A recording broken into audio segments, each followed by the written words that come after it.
The holographic display flickered through another battle sequence, showing ships tearing each other apart in the void. Professor Rolf paused the footage and turned to his students at the Galactic Military Academy. His scaled hand gestured at the frozen image of a Corthian destroyer exploding in silent fury. "Notice the tactical error," he said, his voice carrying the weight of experience. They exposed their flank for exactly 2.3 seconds. That was all it took. 20 young cadets from a dozen different species scribbled notes on their datapads. Rolf had been teaching military strategy for 15 years now, after retiring from active service with more medals than he could wear on one uniform. He had fought in 7 major conflicts across the galaxy. He had seen the Vraxian berserkers charge through plasma fire. He had witnessed the Quellan hive fleets move with perfect synchronization. He had commanded ships alongside the methodical Tertian war masters that he knew warfare. He understood it like others understood breathing. "Professor," a student with 4 eyes raised a tentacle. "What about the humans? Do they have any notable tactical patterns?" Rolf clicked his tongue, a dismissive sound. "Humans are adequate soldiers. Nothing more, nothing less. They follow orders well enough. Their physiology is weak compared to most species, soft skin, fragile bones, but they compensate with decent technology and acceptable discipline." He pulled up another file, showing human soldiers in training exercises. They looked small compared to the towering Vraxians or the armored Corthians. Their bodies seemed almost delicate, lacking natural weapons or thick hides. "Humans joined the Galactic Council 50 years ago," Rolf continued. "Since then, they have participated in peacekeeping operations and border patrols. Their combat record is unremarkable. They win some engagements, lose others, maintain acceptable casualty ratios. Standard military performance." One student, a young Tertian with silver skin, spoke up. "But Professor, I heard humans have a violent history on their homeworld. Thousands of years of constant warfare among themselves." Rolf waved a hand. "Many species have violent pasts. The key word is past. Civilization tempers savagery. Humans have been peaceful members of galactic society. They trade, they negotiate, they follow protocols. Whatever they were before joining us is irrelevant now." He had met humans before, of course, worked alongside them on joint operations. They seemed pleasant enough, always smiling, always cracking jokes, even in serious situations. They formed emotional attachments quickly, both to their own kind and to aliens. Rolf found them somewhat soft, actually too concerned with feelings and fairness. Good people to have at a negotiation table, less impressive on a battlefield. The lecture continued through the afternoon, covering siege tactics and fleet formations. Rolf enjoyed these sessions. War, when studied properly, was a science. Variables could be calculated. Outcomes could be predicted. He had spent decades learning these patterns, understanding how different species fought, what motivated them, how they responded to pressure as the class ended. Rolf returned to his office and found a message waiting. It was from Galactic Command, marked urgent. He opened it and read through the briefing with growing concern. The Skrull Collective had launched raids on 3 outer colonies. The Insectoid Empire had been growing aggressive for months, testing boundaries, probing defenses. Now, they had escalated to direct attacks. Casualties were mounting. The Galactic Council was assembling a defensive coalition. They wanted Rolf as a tactical advisor, that he felt a familiar excitement building in his chest. 15 years teaching theory, and now a chance to apply it again in real combat. He began reviewing intelligence reports on the Skrull. They were standard hive mind warriors, aggressive but predictable. Their tactics favored overwhelming numbers and brutal frontal assaults. Rolf had fought against hive mind species before. He knew their weaknesses. The deployment order specified he would join coalition forces at Haven's Edge, a border world that served as a staging ground. Multiple species would be contributing troops. He scanned down the list: Vraxian heavy infantry, Tertian fleet elements, Corthian armor divisions, Quellan support units, and humans. A full battalion of human soldiers. Rolf barely registered that detail. Humans would likely be assigned to logistics or medical support, maybe some light infantry work. They would do their part, follow orders, perform adequately. Nothing to concern himself with that. He packed his gear that evening, polishing his old service medals more out of habit than vanity. Tomorrow he would board a transport to Haven's Edge. Tomorrow he would be back in his element, coordinating battles, making the calculations that saved lives and won victories. War was a science. He had mastered it long. 8G.O.AS. He sealed his travel case. Rolf glanced at a photo on his desk. It showed him with his old unit, a mixed-species team from his younger days. They were all smiling, victorious after a successful campaign. War had been simpler then, or maybe he had been more naive. Either way, he understood it now. He had seen everything warfare had to offer, or so he believed. The transport would leave at dawn. Rolf set his alarm and settled into sleep, his mind already working through tactical scenarios and strategic options. Somewhere in the back of his thoughts, he dismissed the humans from his calculations entirely. They were just another standard military unit, nothing worth special consideration. He had no idea how wrong he was. He had no idea that everything he thought he knew about warfare was about to be shattered. He had no idea that he was about to learn the difference between soldiers and something far more dangerous. Haven's Edge lived up to its name. The planet sat on the border between civilized space and the wild territories where the Skrull collective hunted. From orbit, Rolf could see the military installations scattered across the surface like seeds thrown on rocky ground. Defensive batteries pointed toward the stars. Supply depots hugged the landscape. Thousands of soldiers from dozens of species prepared for war. The landing shuttle touched down near the main command center. Rolf gathered his equipment and stepped onto the tarmac, feeling the planet's heavier gravity pull at his bones. Around him, organized chaos filled the air. Vraxian officers barked orders in their guttural language. Tertian technicians calibrated shield generators. Quellan workers moved supplies with efficient precision. And there, near the eastern perimeter, human soldiers set up their base camp. Rolf watched them for a moment. They worked quickly, their small frames moving with surprising efficiency. They joked with each other as they erected shelters and checked equipment. One of them was actually singing some tune from their homeworld. They seemed almost casual about the coming conflict. Professor Rolf, a Korthian general, approached, his armor gleaming. "Welcome to Haven's Edge. We are honored to have your expertise." They walked together toward the command center, discussing troop deployments and defensive positions. Inside, holographic maps showed the entire sector. Red markers indicated Skrull sighting. Blue markers showed coalition forces. The humans requested frontline positions, a general said, pointing to the eastern sector. "We assign them to reserve duties instead.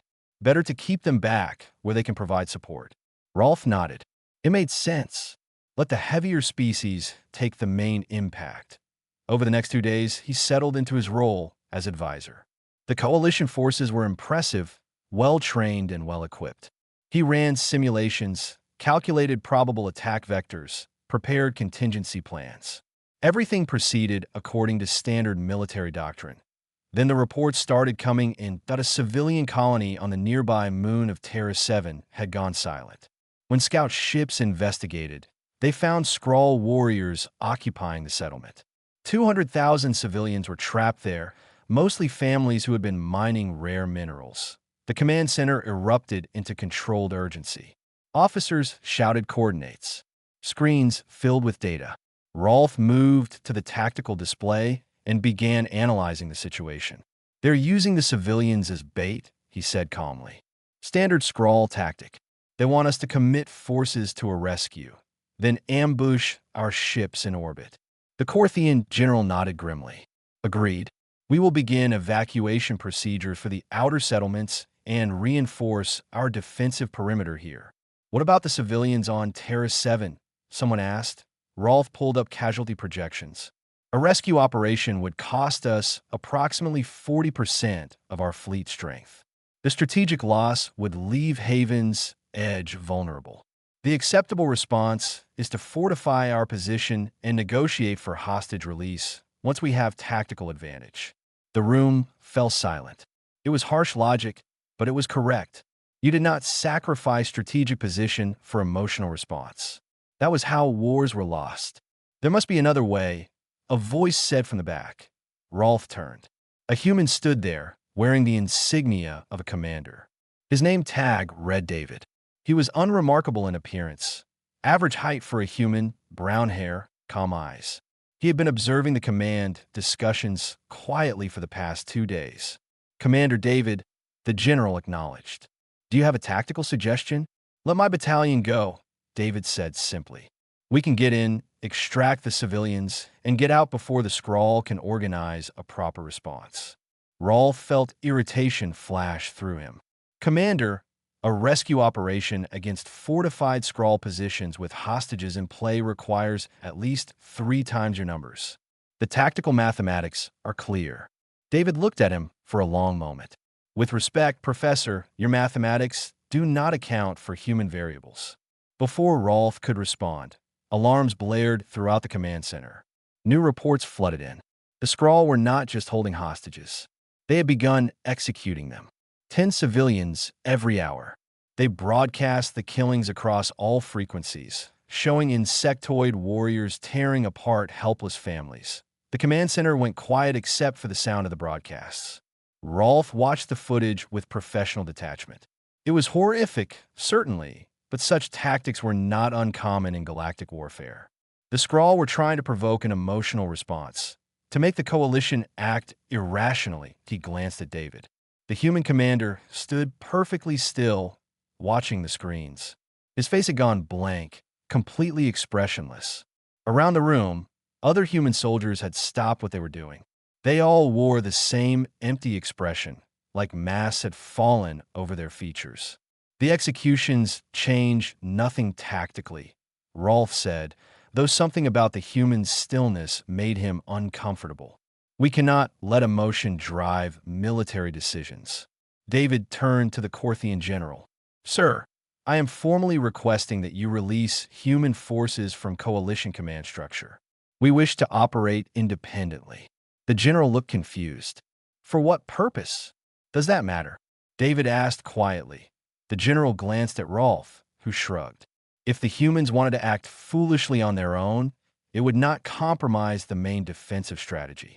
Better they learn the harsh lessons of warfare firsthand. Permission granted, the general said. Human forces are released to independent operations. But we cannot provide support if you get into trouble. We understand, David said. He turned and walked out of the command center. Rolf watched him go, then returned to his tactical planning. The humans would probably attempt some small-scale rescue operation, maybe save a few dozen civilians before retreating. It would be a noble gesture, tactically meaningless but emotionally satisfying for them. Let them have their moment, that he had no idea what he had just witnessed. He had no idea that he had just seen something far more dangerous than any tactical decision. He had seen humans go quiet. 3 hours passed. Rolf monitored coalition positions from the command center, adjusting defensive formations and calculating response times. The Skrull had not attacked Haven's Edge yet, but intelligence suggested they were massing forces. This would be a significant engagement, the kind that military academies would study for years afterward. Another broadcast came through from Terra 7. More executions. The Skrull commander appeared on screen, mandibles clicking in what might have been laughter. 20 more civilians dead. The broadcast included children this time. Rolf forced himself to watch with clinical detachment. Emotional response was the enemy of tactical thinking. Still, even he felt a cold anger at the waste of innocent life. The Skrull were proving more barbaric than his intelligence had suggested. Around the command center, officers for various species showed visible disgust. The Quellan representative actually left the room. Even the hardened Vraxian warriors looked uncomfortable. War was one thing. This was something else. Rolf noticed movement on the peripheral monitors. Human forces were mobilizing across the entire theater, not just David's battalion. Every human soldier on Haven's Edge was gearing up, checking weapons, loading into transport vehicles. They moved with strange synchronization. No words exchanged. No jokes or songs now. Just silent preparation. What are the humans doing? The Corthian general asked. Rolf pulled up tracking data. Human units were converging on launch facilities. They were requisitioning every available transport ship, even civilian cargo haulers. Their movements suggested a massive operation, far beyond the small rescue attempt he had anticipated. They appear to be preparing a full-scale assault on Terra 7, Rolf said, surprised. But that is suicide. They do not have the numbers. David appeared on the communications channel. His face still held that blank expression, but his eyes were different now. They looked cold, ancient, like something from a much older time. Command, this is David. Human forces are departing in 15 minutes. We are transmitting our operational plan for the record. The general opened the file. Rolf leaned over to read it. His blood went cold. The plan was not a rescue operation. It was an extermination protocol. The humans intended to eliminate every Skrull warrior on Terra 7, destroy their command structure, dismantle their defensive positions, and extract the civilians from the ruins. This is madness, Rolf said. Commander David, your forces will be slaughtered. You are outnumbered 3-1. The Skrull have fortified positions. This plan violates every principle of tactical warfare. We are not asking for approval, Professor, David said. We are informing you of our intentions. Consider this a courtesy. The general stepped forward. Commander, I must order you to stand down. This operation will fail. You will lose your entire battalion. David was quiet for a moment. When he spoke again, his voice carried a weight that made Rolf's scales prickle. General, those creatures down, they are killing children. They are executing families. They are making a show of it. We asked nicely if we could go stop them. You said yes. Now we are going. The only question is whether you want to watch what happens next. You cannot win this fight, Rolf insisted. David looked directly into the camera. Professor, you have studied warfare your entire life. You have seen dozens of species fight. You think you understand combat, but you have never seen humans actually fight. You have seen us follow your rules, play your games, operate within your framework of acceptable tactics.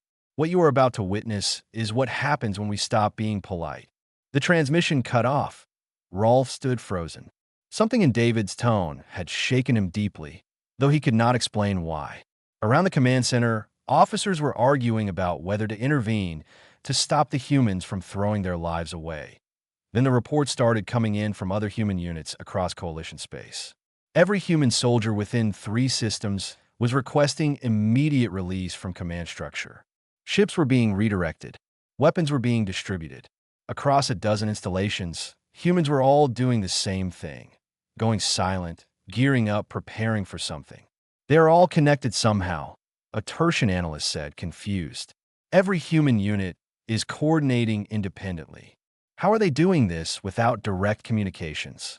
Rolf had no answer. He pulled up footage from the human base camp. What he saw made his hands shake. Human soldiers stood in formation, but this was nothing like their usual casual demeanor. They looked like statues carved from stone. No movement, no expression. They held their weapons with a familiarity that suggested the tools were extensions of their bodies rather than equipment. One human soldier, a young female, was painting something on her armor. Rolf zoomed in. It looked like primitive war symbols, the kind ancient cultures used before civilization. Other humans were doing the same, marking themselves, transforming from modern soldiers into something older. David walked among them. He raised his voice, and every human on base heard him clearly. Brothers and sisters, he said, remember the old ways. Remember why our ancestors fought. Not for territory, not for resources, for family, for tribe, for those who cannot protect themselves. Today we remind the galaxy what that means. He paused, then spoke words that would echo in Rolf's mind for the rest of his life. No quarter, no prisoners, no merci. Every human repeated it like a prayer. No quarter, no prisoners, no merci. The transports launched. Rolf watched them disappear into the sky, carrying human soldiers toward what should be their deaths. He tried to calculate the odds, to run the tactical simulations, but his hands would not stop shaking. For the first time in 50 years of military service, Professor Rolf realized he might be completely wrong about everything he thought he knew. The first transport touched down on Terra 7 at 1,400 hours.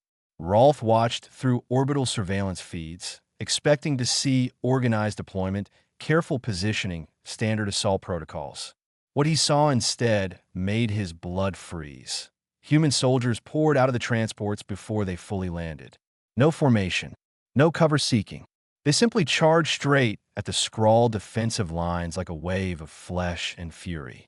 Weapons fired from their hands, but they did not slow down, did not stop to aim carefully or find strategic positions. "They're going to be massacred," the Korthian general whispered. The Skrull opened fire. Plasma bolts cut through the air. Several humans went down immediately, but the others kept coming. They did not scatter. They did not retreat. They ran faster. Then they hit the Skrull lines. Rolf had seen close combat before. It was usually brief, messy, inefficient. Modern warfare happened at range, with ships and artillery and coordinated firepower. Close combat was what happened when tactics failed. This was different that a human soldier tackled a Skrull warrior twice his size, driving a blade into the creature's throat with mechanical precision. Another human used her rifle as a club, smashing it into insectoid faces with brutal efficiency. They moved through the Skrull positions like predators, not soldiers. Every movement had purpose. Every strike was lethal. Impossible, halt mutered. They should be dead already, but they were not dying fast enough. Humans fell, yes, plasma burns and torn flesh marking their bodies. But they kept fighting. One human with his arm, nearly severed, continued to fire his weapon one-handed. Another with burns across half her face pulled herself forward and detonated explosives in a Skrull bunker. The Skrull, hardened warriors who had conquered a dozen systems, began to panic. Their communications filled with clicking distress signals. They had never faced anything like this. Enemies were supposed to break when casualties mounted. Enemies were supposed to value their lives. These humans did not seem to care if they died. They cared only about killing. David's battalion reached the civilian compound in 20 minutes. The tactical estimate had been 3 hours with acceptable losses. They had done it in 20 minutes with horrific losses, but they had done it. The Skrull guarding the hostages found themselves surrounded by blood-covered humans who had fought through 3 defensive lines. The battle for the compound lasted 6 minutes. Rolf watched in mute horror as humans cleared room after room with terrifying efficiency. No hositashchen. No merci. The Skrull attempted to use hostages as shields. The humans shot through them if necessary, precise shots that killed the Skrull and missed the civilians by centimeters. It should have been impossible. It was impossible, but they did it anyway. One Skrull commander tried to surrender. He broadcast the signal on all frequencies, the universal sign of capitulation. A human soldier looked directly at him and shot him in the face. "They are not taking prisoners," the general said, his voice shaking. "This violates galactic warfare conventions." Rolf could not respond. He was watching something that broke every rule he had ever learned about combat. The humans were not fighting a military engagement. They were hunting. Every Skrull warrior who had participated in the executions was marked somehow, tracked down, eliminated.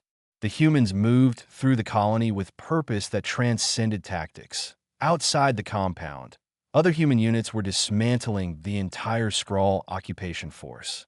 They had split into small teams, hunting groups that moved through the terrain like wolves. The Skrull tried to regroup, tried to form defensive positions, tried to call for reinforcements. Nothing worked that a Skrull heavy weapons team set up on a ridge. Humans climbed the cliff face with bare hands and killed them in silence. A Skrull armored vehicle rolled toward the compound. Humans swarmed it, pried open hatches, dropped explosives inside. A Skrull commander attempted to flee in a shuttle. Humans shot it out of the sky and waited at the crash site. "How are they doing this?" the Tertian analyst asked. "They should be exhausted. They should be broken. They have taken 70% casualties in David's battalion alone." But the humans did not stop. The wounded kept fighting. The dying kept shooting.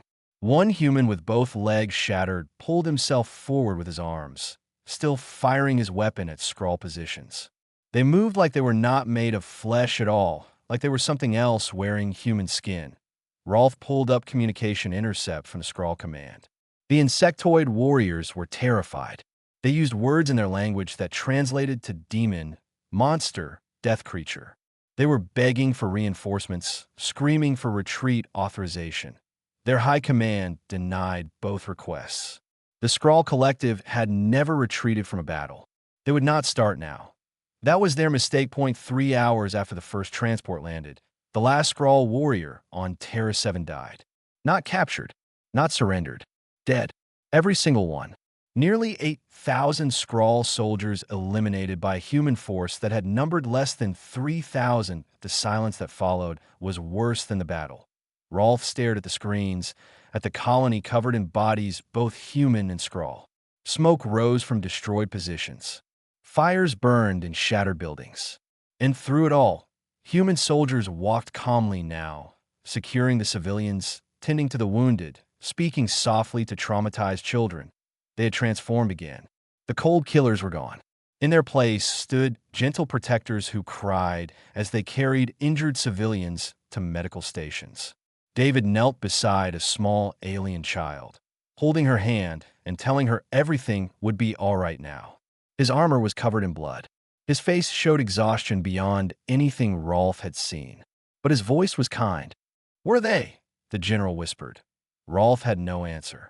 He had just watched 3,000 humans destroy an occupying force twice their size in an environment that favored the defenders. He had watched them ignore wounds that should have killed them.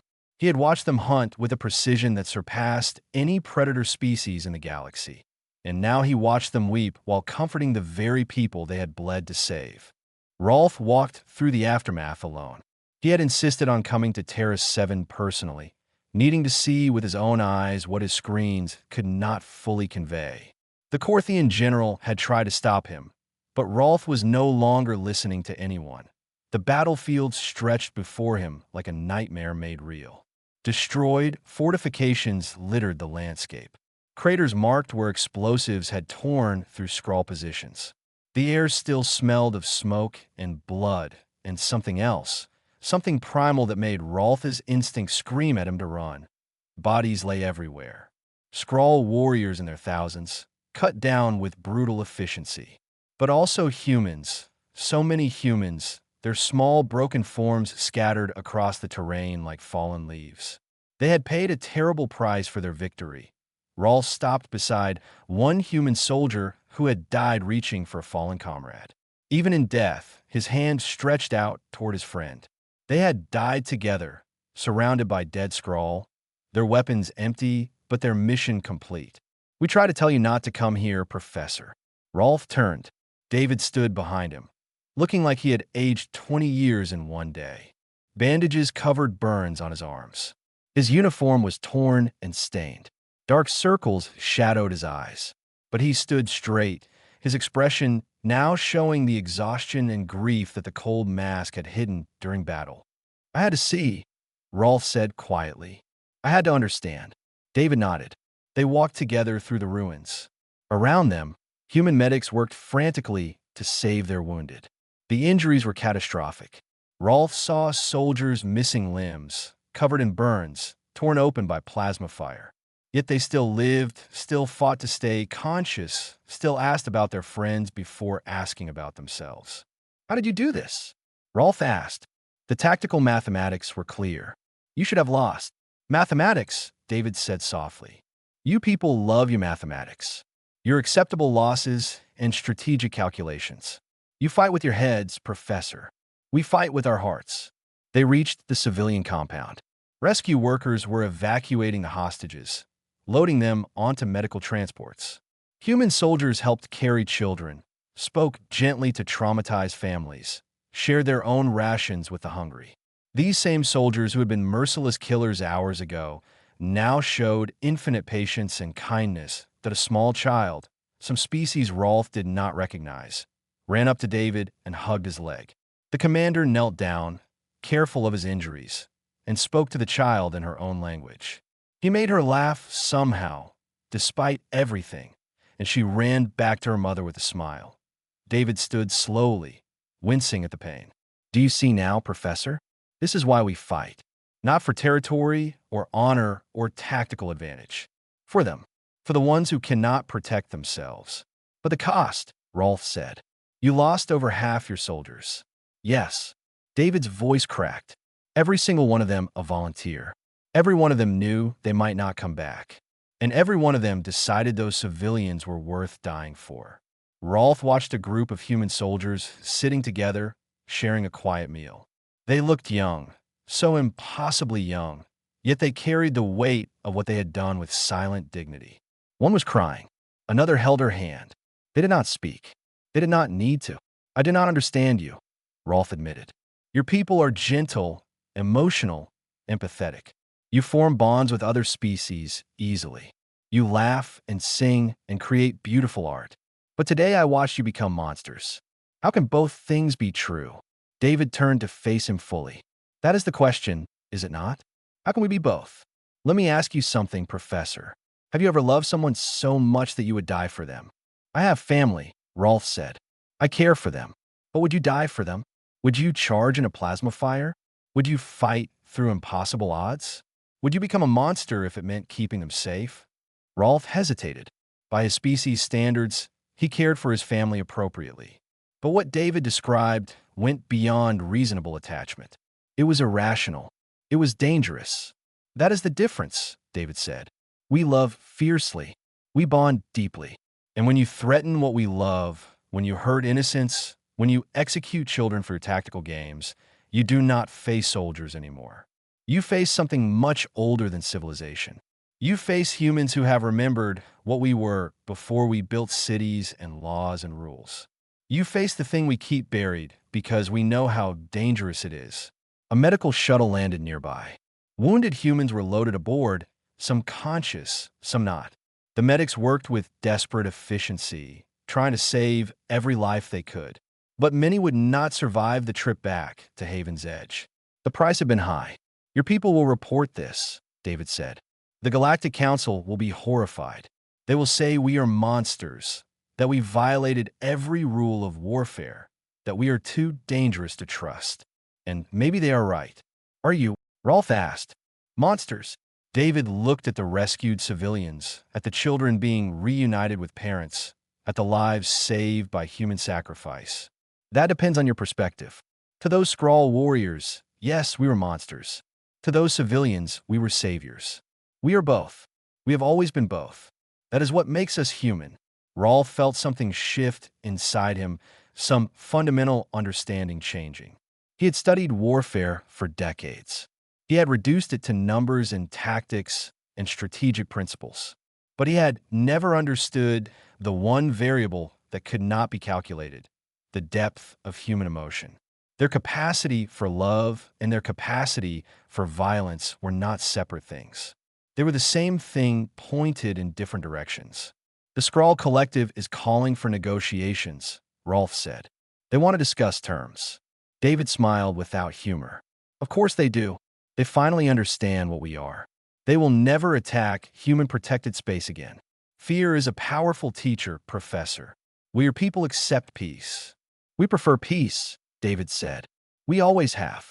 But we will never allow innocents to be slaughtered while we stand by and calculate acceptable losses. If that makes us monsters, then we are monsters. I can live with that. 6 weeks later, Rolf stood before his students again. The classroom looked the same as it always had. The holographic displays waited patiently for his commands. The young cadets sat at their desks, ready to learn about warfare and tactics and the science of combat. Everything looked the same. But Rolf was different now. He activated the display and pulled up footage from Terra 7. The students leaned forward, excited to see real combat data. They had heard rumors about the battle, whispers of something extraordinary happening. Now, they would learn the truth. Today we discuss humanity, Rolf began. His voice sounded strange to his own ears, lacking the confident certainty he had carried for so long. I was wrong about them, completely wrong, and I need you to understand why. He showed them the battle footage, the impossible charge, the brutal efficiency, the transformation of gentle people into merciless hunters. The students watched in stunned silence. Some looked sick. Others looked frightened. Good. They should be frightened. Understanding humans required a healthy dose of fear. Every species in this galaxy evolved warfare from similar roots, Rolf continued. Resource competition, territory disputes, tribal conflicts over food or mates or living space. We fight for logical reasons. We calculate costs and benefits. We understand acceptable losses. War, for us, is an extension of survival instincts. He pulled up data on human history. Wars that had raged across their homeworld for thousands of years. Conflicts that killed millions. Technology designed solely for killing other humans. It painted a picture of a violent, aggressive species. But here's what I did not understand, Rolf said. Humans did not evolve warfare from resource competition. They evolved it from something else entirely. They evolved it from love. He let that word hang in the air. Several students looked confused. How could war come from love? Humans are pack animals, Rolf explained. They form bonds that go beyond logic. They love their families with an intensity that defies reason. They extend that love to friends, to communities, to strangers who need help. And when something threatens what they love, they do not calculate odds or consider tactical advantage. They simply act. He showed footage of human soldiers comforting rescued civilians, tears streaming down faces still covered in battle grime. The contrast was staggering. These were the same people who had torn through scrawl positions like natural disasters. I have studied warfare my entire life, Rolf said quietly. I thought I understood it. I thought war was about tactics and strategy and calculated risk. But I was measuring the wrong thing. I was studying how different species fight. I never asked why they fight. A student raised a tentacle. But professor, many species fight to protect their families. How is humanity different? Scale, Rolf answered. And definition. Most species define family as direct bloodline, maybe extended clan. Humans define family as anyone they choose to care about. They met the Galactic Council 50 years ago. Now, they consider all of us part of their tribe. Those civilians on Terra 7 were not human. They were strangers from a dozen different species. It did not matter.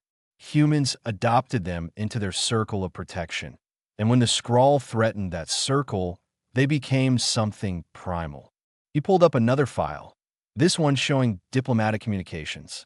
The Skrull Collective has formally requested peace negotiations. Not just cessation of hostilities. Actual peace. They are offering reparations, territory concessions, trade agreements. They are terrified. An empire that has conquered 20 systems is terrified of one species. The students absorb this information. Rolf could see them processing, trying to fit it into their understanding of military power. Some would get it. Others would take years to truly comprehend. Let me tell you what the Skrull learned, Rolf said. They learned that humans have rules, laws, ethics, codes of conduct. But those rules are not chains that bind human nature. They are chains that humans put on themselves. They know what they are capable of when those chains come off. They built civilization specifically to prevent it. When you force them to remove those chains, when you give them no choice but to unleash what they keep buried, you face something that predates civilization itself. He showed them human mythology, ancient stories from their homeworld, gods of war who protected the innocent, heroes who fought impossible odds for those they loved, berserkers who charged into death without fear. Every human culture had these stories. They were not fantasies. They were warnings. Humans are not the strongest species, Rolf continued. Not the fastest, not the most advanced, but they are the most dangerous because their capacity for violence is directly proportional to their capacity for love. The more they care, the more dangerous they become. And humans care about everything. A young Korthian in the front row spoke up. Should we fear them, Professor? Rolf considered the question carefully. Fear? No. Respect? Absolutely. Humans prefer peace. They would rather negotiate than fight. But if you force their hand, if you threaten innocence, if you make them choose between their ethics and their loved ones, they will choose love every single time. And they will show you what that choice really means. He turned off the displays and faced his students directly. I taught you that war is a science, that battles can be calculated, that victory goes to whoever makes the best tactical decisions. I was wrong. War is not about tactics. It is about will. It is about what you are willing to sacrifice and what you are willing to become. Humans understand this instinctively. They are willing to become monsters if it means protecting what they love. The class ended in thoughtful silence. As the students filed out, Rolf remained at his desk. He thought about David, about the human soldiers who had died on Terra 7, about the rescued civilians who would never forget the gentle monsters who saved them. Outside his window, he could see human cadets training with students from other species. They laughed together, formed friendships, showed the empathy and kindness that made them beloved throughout the galaxy. They looked harmless. They looked soft. Rolf knew better now. He had seen what lay beneath that gentle surface. He had learned the hard way that humanity's greatest strength was not their technology or their tactics. It was their hearts. Those same hearts that loved so deeply could hate with equal intensity. Those same hands that comforted children could kill without mercy. Battles meant nothing. He understood that now. Battles were just tactical exercises, mathematical problems to be solved. What he had witnessed on Terra 7 was not a battle. It was a revelation. It was humanity showing the galaxy what they truly were beneath the civilization and the kindness and the laws. They were love and fury made flesh. And the galaxy would never see them the same way again.